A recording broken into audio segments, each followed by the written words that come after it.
Trick or treat, everyone! Since tomorrow is Halloween, we decided we would do a scary Halloween episode.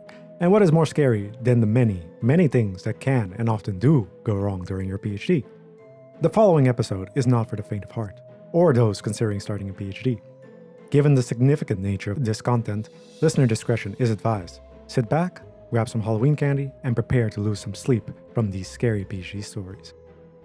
Welcome to the 67th episode of the Struggling Scientist Podcast. We are a podcast by scientists, for scientists, anyone science adjacent, and perhaps even hobbyists. My name is Jayron, and I'm here with my co-host, Suzanne. Hi! So let's start. Welcome to our Scary Science Stories episode. As the viewers on YouTube can see, we're channeling some major Halloween vibes today. Yes, with Suzanne going full jack-o'-lantern, pumpkin, red widow. Sorry, that's a string of words I could only find to describe her right now, but it is accurate. And Jayron amplifying his usual creepiness by wearing a button-up shirt, which is mostly scary for him, of course, with additional pumpkins. But don't worry, he's still wearing his usual meta shirt underneath.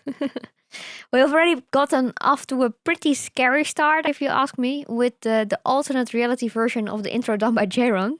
Scary indeed. It wasn't that bad. I feel like I had my own personal touch to it. So for this episode, we also asked our followers on social media to submit their scary PhD stories, and we got quite a few responses that we'll cover in this episode. We have horror in all forms today, from fungus overtaking the lab to clumsy supervisors ruining your thesis, and so much more. So let's just get right into it with our first story. Jayron. Yes, so the first story we've titled Wired to Self-Destruct. And for many of the stories, the people have chosen to be anonymous. So these are actually based on real life. So the first story starts like this. I was presenting my results to my advisor. We were watching my laptop screen and the hard drive was connected to the laptop. They stood and tripped over the hard drive wire. The hard drive never came to life. It had the work of over 6 months on it. Oh no! Yeah. It was all gone. Yeah. That is pretty scary. I think it also depends on the magnitude of the scariness, like when exactly in the PhD this happens. Maybe early on it's better than later on. Perhaps. But 6 months is still a lot. That is a lot, yeah. Yeah. And then you do think you have it all backed up on a hard drive. But if that's the only space you have it, it's not good enough. That's where we need the cloud, people. We need the cloud. The cloud. We need a cloud and a hard drive and the computer and the backup computer. That's what we need. Yes. Our next story is called One Man's Trash is Another Man's Thesis. Story goes like this from an anonymous person again. I accidentally deleted my thesis draft while dozing off, but thank God it went to the recycle bin instead of permanent delete. So this has a happy ending. No, exactly. I mean, this is a regular Hans Christian story right here. No. But I honestly do wonder, how many button clicks, depending on where you are in like writing your thesis, does it take to get to like actually get it to the recycling bin? Because you still need to confirm that you want to delete something. Do you? I think so. I mean, I think maybe you can turn it off, but I don't know. What I'm wondering is like, where is version like 1.1.6 yeah, version? Version 7, final. Yes, exactly. I mean, it shouldn't be the end of the world. So it was still a draft, so maybe this was before the supervisor got his hands on it. True. But I am still wondering how many button clicks it took to do it. Like you something subconsciously wanted to get rid of this thesis draft when they were sleeping at the computer. Yes. Okay, next story. Yes. So our next story we've titled The Admin from Hell. So I have to preface this. It's not a PhD horror story, as the person themselves alluded to, but it happened right before I got into my PhD program, actually. That still counts. Yes. The broad story of PhD life. So the year is 2021. They're sketching the timeline. Really good stuff here. Mm-hmm. The year is 2021. I'm bright-eyed and excited because I just passed my master thesis with distinction, but that's besides the point. Our university has a whole list of admin that needs to be completed after you've passed to gain entry into graduation. When I tell you I triple-checked my admin, I mean I checked it probably 10 times. My supervisor at the stage, like most academics I would soon learn, is horrendous with admin, so I made him check everything with me. The graduation day finally arrives, but I haven't received any form of communication from the university. My supervisor and I brushed this off. It was still COVID. And all of our ceremonies were online, so some emails and communications got lost in the void. But my name never gets called. My whole family is watching this ridiculous online ceremony where names are flashed across the screen and my name never shows. I panic call everyone I know in almost every position at the university, excluding the dean. My supervisor, also incredibly upset and confused, finally calls me back about an hour later. I am distraught at this stage, checking over everything again to make sure we didn't miss something. But no, we didn't miss anything. My supervisor, clearly annoyed, tells me the issue was with the head of our department. I can't go into much detail, but you'll get an email from her soon. This is how I realized academics suck at admin. She never CC'd our admin people into an email she sent indicating I had passed, so the email never got sent through to the graduation organization or the dean.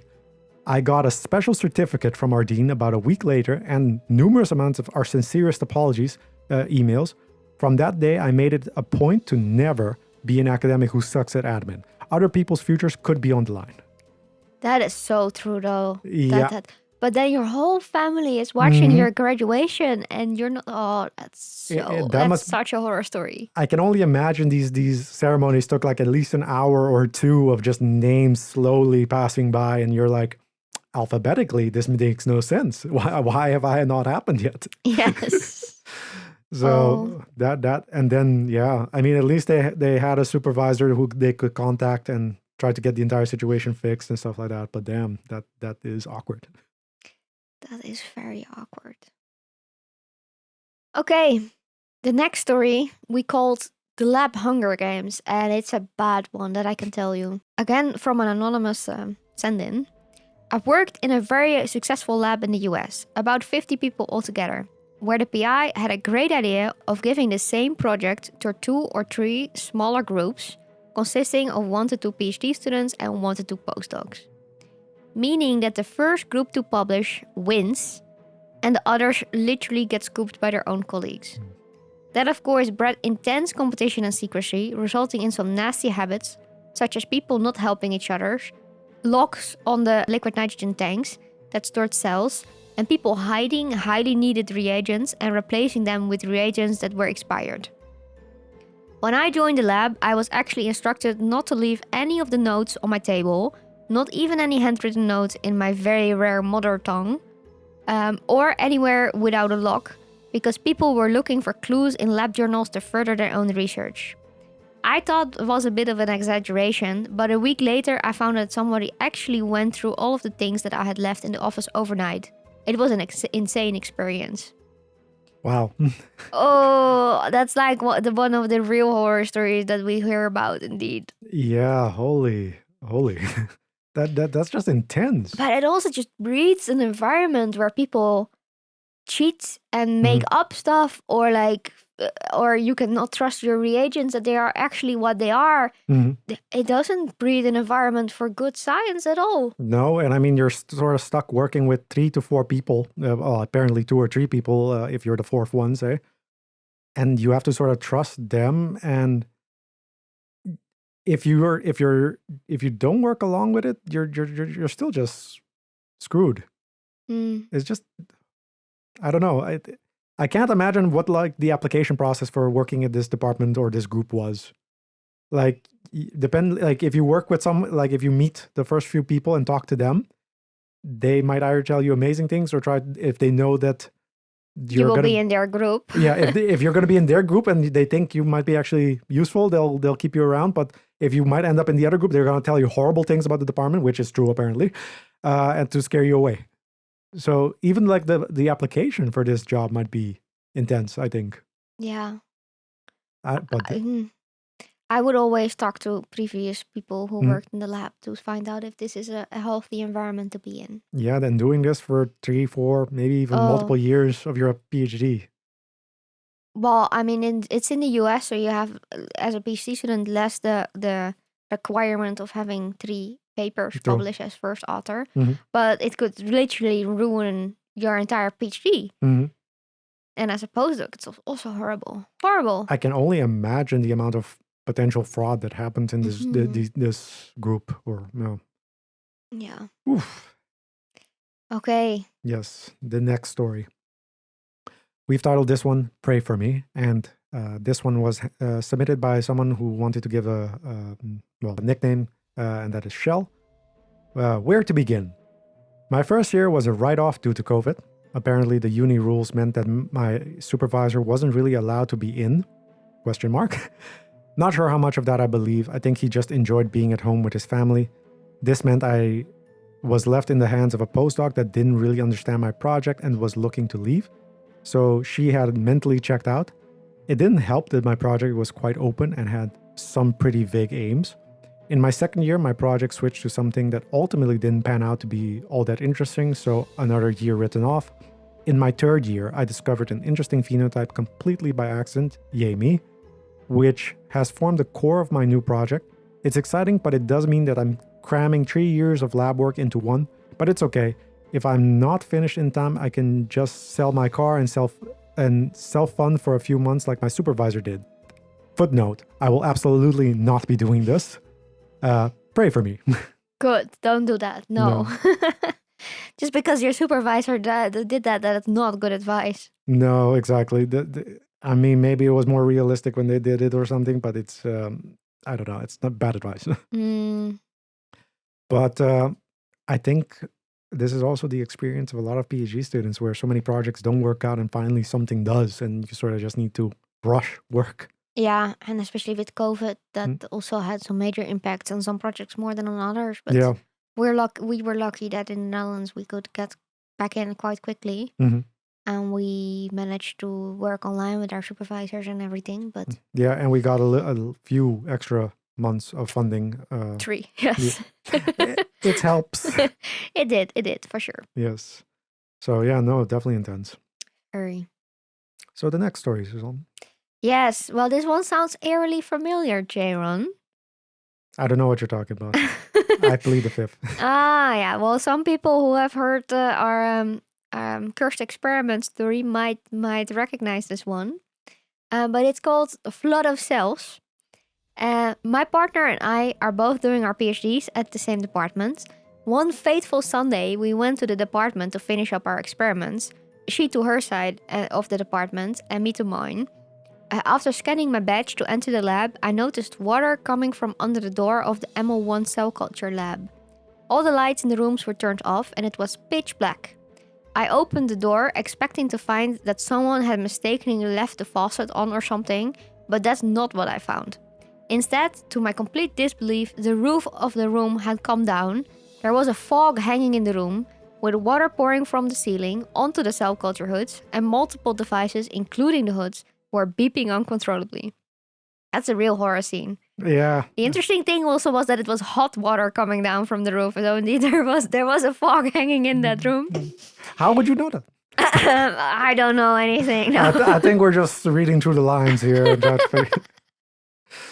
No, but I can only imagine how distraught and difficult this situation must be for whoever went through it. Yes, Jayron. Sipping cup of tea, meaning absolutely nothing. It is a good horror story, though. That was. I think it already went wrong when we went into the lab on Sunday. Who's we? that was where everything yeah, exactly. went wrong. My thoughts exactly. Yes.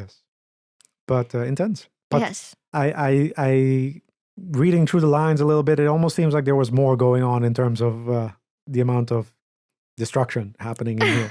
But yeah. I would recommend our cursed experiment episode for that. For the extended edition. For the director's extended edition. Yes. Okay.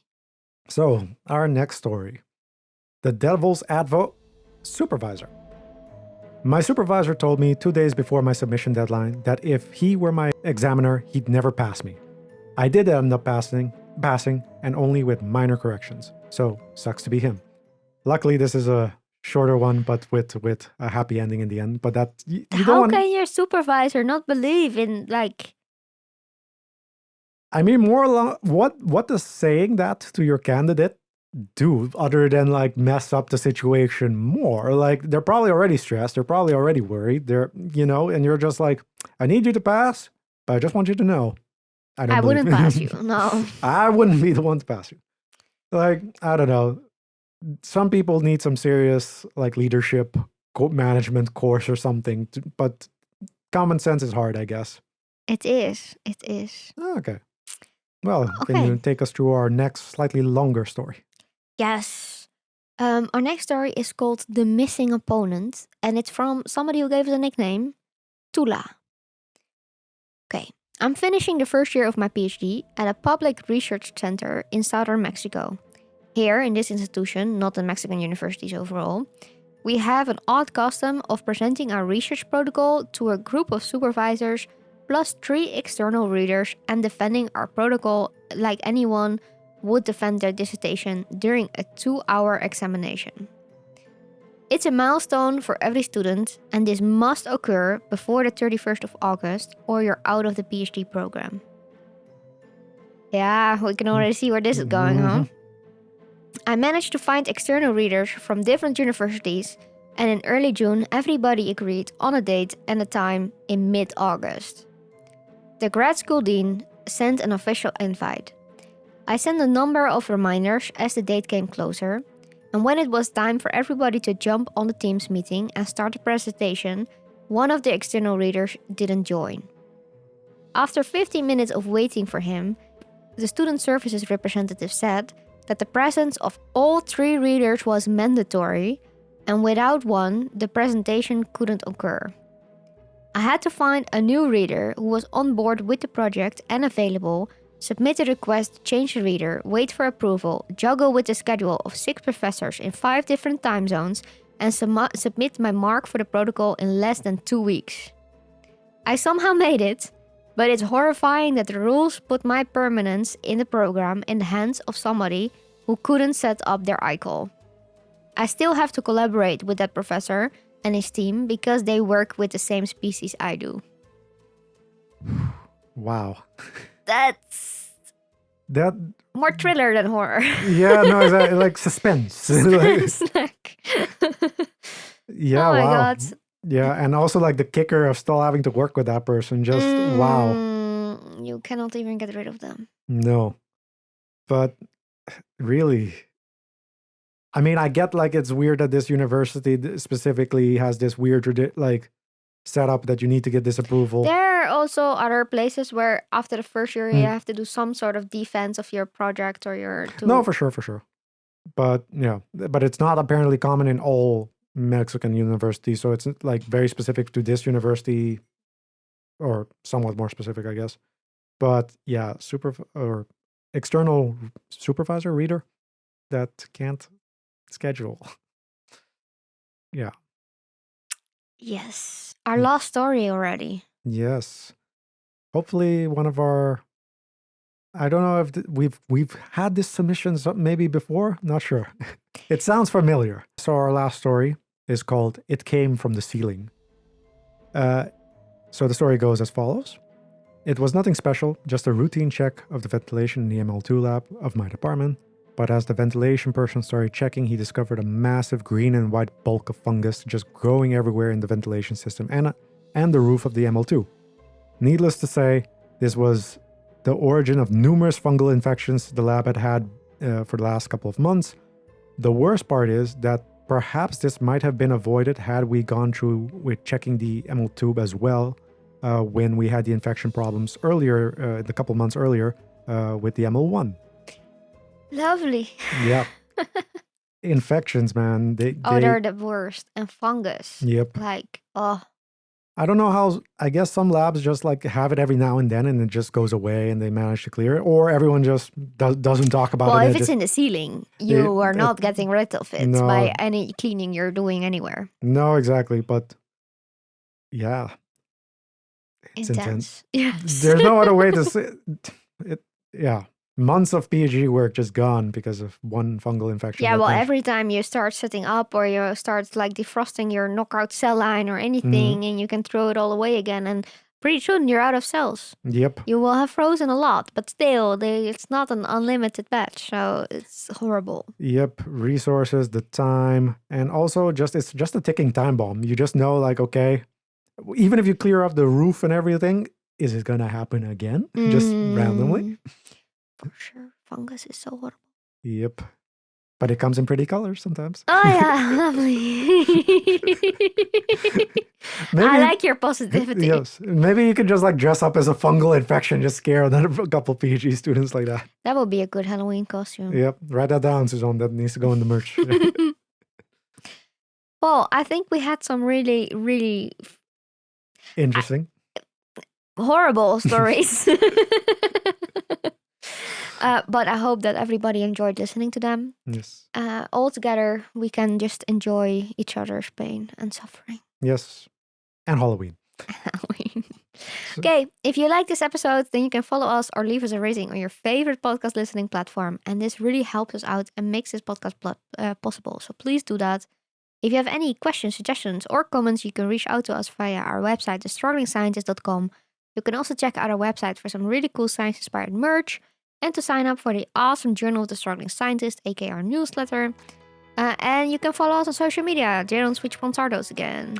Twitter, Instagram, LinkedIn, Facebook, and YouTube. Yes, definitely. For anybody who has been following us on our other podcast platform where we don't have video, we are a video podcast now too, so you can check us out on YouTube as well. Thank you so much for listening, and we hope to see you all again next time. Bye. Bye. Ooh.